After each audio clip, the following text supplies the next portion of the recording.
بسم اللہ الرحمن الرحیم۔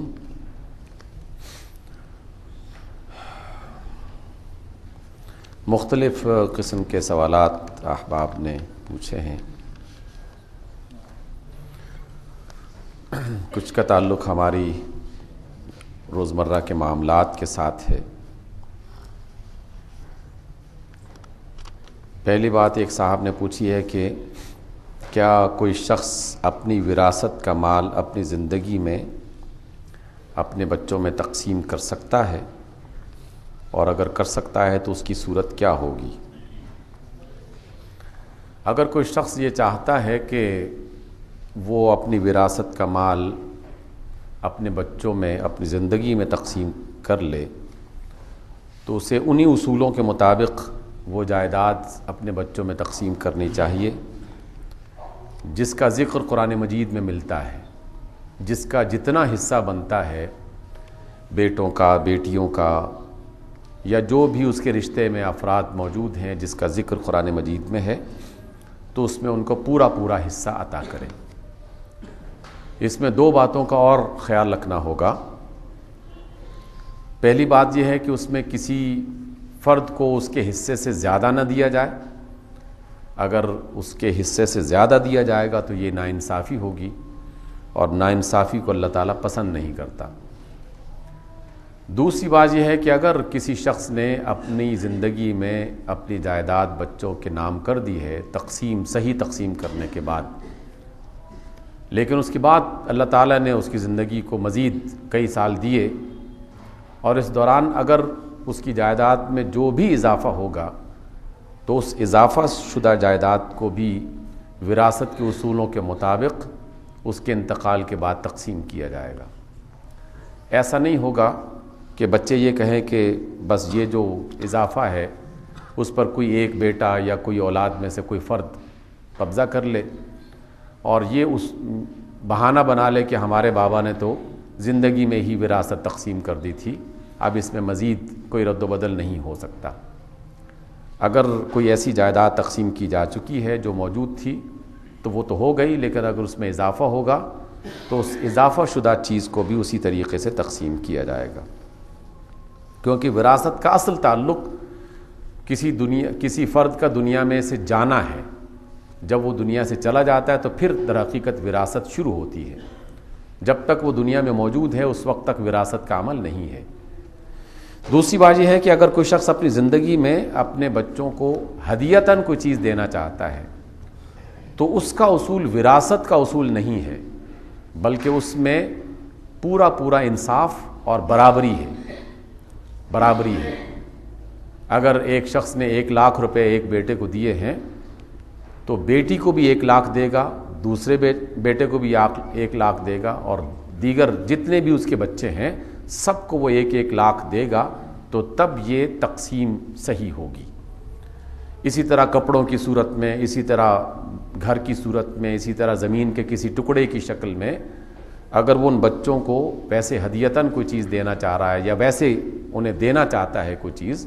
تو یہ تقسیم وراثت کے اصولوں پر نہیں بلکہ برابری کے اصولوں پر ہوگی۔ البتہ اس کو اگر وہ وراثت کا مال سمجھتا ہے کہ میں عمر کے اس مرحلے میں پہنچ چکا ہوں، اگر میں اپنی نگرانی میں یہ تقسیم کر دوں تو میرے بچے آپس میں بعد میں اختلاف کا شکار نہیں ہوں گے، جھگڑیں گے نہیں، اس سے بچانے کے لیے اگر وہ وراثت کا مال تقسیم کرتا ہے تو اس کی صورتحال کچھ اور ہے۔ کہا گیا کہ کیا نور الدین زنگی نے واقعی خواب میں نبی صلی اللہ علیہ وسلم کو دیکھا تھا اور پھر اس پر عمل کرتے ہوئے آپ کی جسم اطہر کی حفاظت کا اہتمام کیا تھا؟ جی بالکل، ایک تاریخی حقیقت ہے جس سے کوئی شخص انکار نہیں کر سکتا، اور اس تاریخی حقیقت کو دیکھنے کے لیے ہزاروں لوگ موجود تھے جو اس کے گواہ تھے، اس کے شاہد تھے، اور اس کو پھر باقاعدہ ریکارڈ کیا گیا،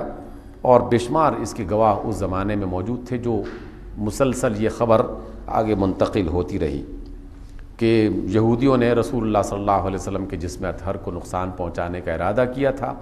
اور سرنگ کھود کر آپ کے جسم کو لے جانا چاہ رہے تھے، لیکن خواب میں 3 مرتبہ حضور صلی اللہ علیہ وسلم نے بادشاہ جو نور الدین زنگی تھا اس کو اس بات کا بتایا، اور پھر نور الدین زنگی نے باقاعدہ مدینہ میں جا کر ان دونوں افراد کو ختم کیا، ان کو قتل کروایا، اور پھر حفاظت کے لیے آپ کے روضہ اطہر جو آپ کی قبر ہے اس کے چاروں طرف سیسا پگھلا کر ڈال دیا گیا تاکہ کوئی شخص اس طرح کی آئندہ جرأت نہ کر سکے۔ دنیا کو آخرت کی کھیتی کیوں کہا گیا ہے؟ بڑی عام سی بات ہے، لیکن سمجھنے کے لیے کہ ہم دنیا میں جو بھی عمل کر رہے ہیں، ہر عمل اپنے نتیجے کے اعتبار سے قیامت کے بعد ہمیں دکھایا جائے گا۔ دنیا میں اچھا کام کیا جائے گا تو اس کا نتیجہ اچھائی کی صورت میں، کوئی معمولی سا برا کام بھی کیا جائے گا تو وہ بھی وہاں پر دکھایا جائے گا، اور جنت اور دوزخ کا جزا اور سزا کا فیصلہ دنیا کے اعمال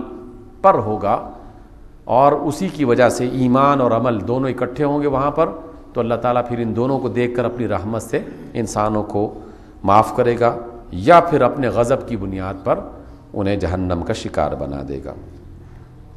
ایک سوال اور ہے، میں سمجھتا ہوں کہ اس طرح کی کسی سوال کی کوئی بنیادی ضرورت نہیں ہوتی، یہ محض لوگوں کے درمیان میں چلتا رہتا ہے۔ حضرت آدم کا جنازہ کس نے پڑھایا تھا، حضرت حوا کا جنازہ کس نے پڑھایا تھا، اور حضرت جبریل علیہ السلام سدرۃ المنتہا تک جا سکتے تھے تو وہاں آگے نہیں جا سکتے تو پھر حضور کے پاس کیسے آ جاتے تھے؟ اس طرح کے سوالات ایسے ہیں جن کا ہماری زندگی کے ساتھ کوئی تعلق نہیں ہے، اور نہ ہی اس کے بارے میں کوئی شخص حتمی طور پر کوئی بات کہہ سکتا ہے، محض اندازہ لگا کر کوئی بات کہی جائے گی جس کی کوئی ضرورت میں سمجھتا ہوں کہ نہیں ہے۔ مساوات اور حقوق العباد یہ ایک لمبا ٹاپک ہے، انشاءاللہ اس پر کسی روز جمعے کے خطبے میں بات کی جائے گی۔ اگر کوئی بیوہ اپنے داماد کو بھائی ظاہر کر کے اور اپنی بیٹی کے ہمراہ حج کر لے تو کیا اس بیوہ خاتون کا حج قبول ہوگا؟